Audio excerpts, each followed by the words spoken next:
പീരുമേട് എൽ.എ. വാഴൂർ സോമനെതിരായ തെരഞ്ഞെടുപ്പ് ഹർജി ഹൈക്കോടതി തള്ളി.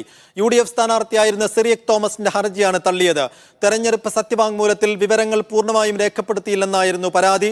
വിധിപ്പകർപ്പ് ലഭിച്ച ശേഷം സുപ്രീം കോടതിയെ സമീപിക്കുന്ന കാര്യം തീരുമാനിക്കുമെന്ന് സിറിയക് തോമസ് പ്രതികരിച്ചു.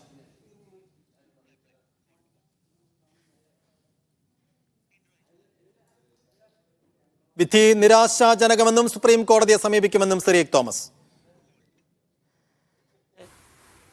നടത്തിയ ഒരു വിധിയുടെ അടിസ്ഥാനത്തിലാണ് നമ്മൾ ഈ ഇലക്ഷൻ പെറ്റീഷൻ ഫയൽ ചെയ്തത്.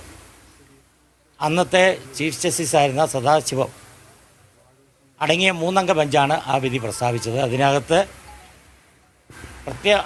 വളരെ പ്രത്യേകമായി എടുത്തു പറഞ്ഞിട്ടുണ്ട്, നോമിനേഷനോടൊപ്പം ഫയൽ ചെയ്യുന്ന അഫിഡവിറ്റിൽ എല്ലാ കോളങ്ങളും ഫില്ല് ചെയ്യണം, അത് ബ്ലാങ്കായി ഇടരുതെന്ന്. അങ്ങനെ ബ്ലാങ്ക് ആയിട്ടുള്ള അഫിഡവിറ്റുകൾ അത് അസാധുവാണെന്നാണ് ആ വിധിയിൽ പറഞ്ഞിരിക്കുന്നത്. ഇപ്പം നോമിനേഷൻ സമയത്ത് വാഴൂർ സോമൻ നൽകിയ അഫിഡവിറ്റിൽ ഏതാണ്ട് 16ഓളം കോളം ബ്ലാങ്കായിട്ട് ഇട്ടിരിക്കുകയാണ്. അത് ഇതിൻ്റെ ചൂട് പിടിച്ചാണ് നമ്മൾ ഈ ഇലക്ഷൻ പെറ്റീഷൻ ഫയൽ ചെയ്തത്.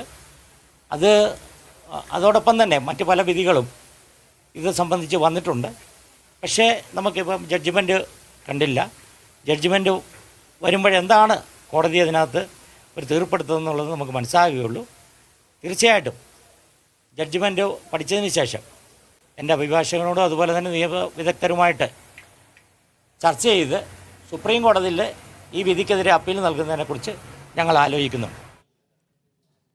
ഷംന അശോക് വിവരങ്ങൾ നൽകും. ഷംന, ഈ ജനപ്രാതിനിധ്യ നിയമത്തിന് വിരുദ്ധമായ രീതിയിലുള്ള പത്രികാ സമർപ്പണമൊപ്പം സത്യവാങ്മൂലം വസ്തുതകൾ മറച്ചുവെച്ചാണ് തുടങ്ങിയുള്ള ആക്ഷേപങ്ങളൊന്നും ശരിവെക്കുന്നില്ല ഹൈക്കോടതി.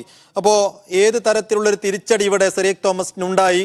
വിധിപ്പകർപ്പ് ലഭിച്ചാൽ മാത്രമേ നമുക്കതിന് വിശദാംശങ്ങൾ അറിയാൻ കഴിയുകയുള്ളൂ എന്നുള്ള സ്ഥിതി തന്നെയാണോ?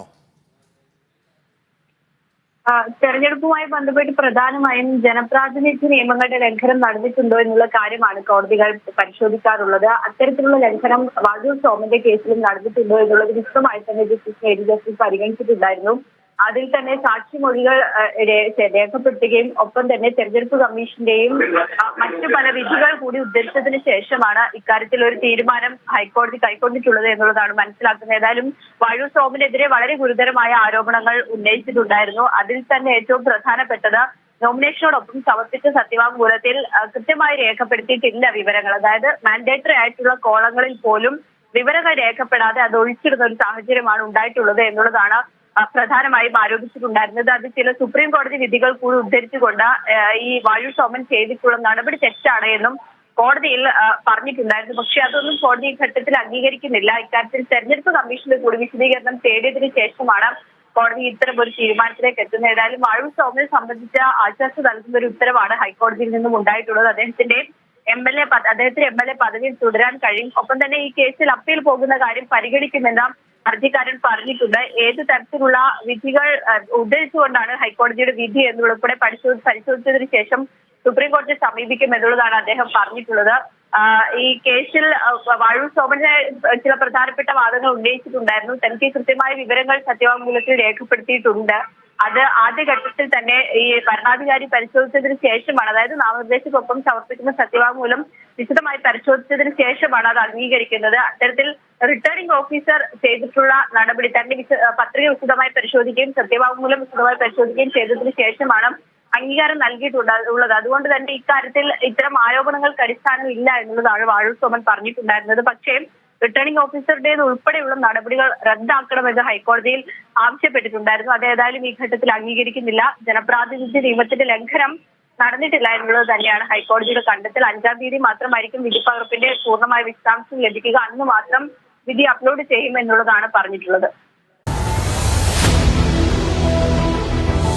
എണ്ണിപ്പറയും ഓരോ വോട്ടും. June 4 media 1-നൊപ്പം.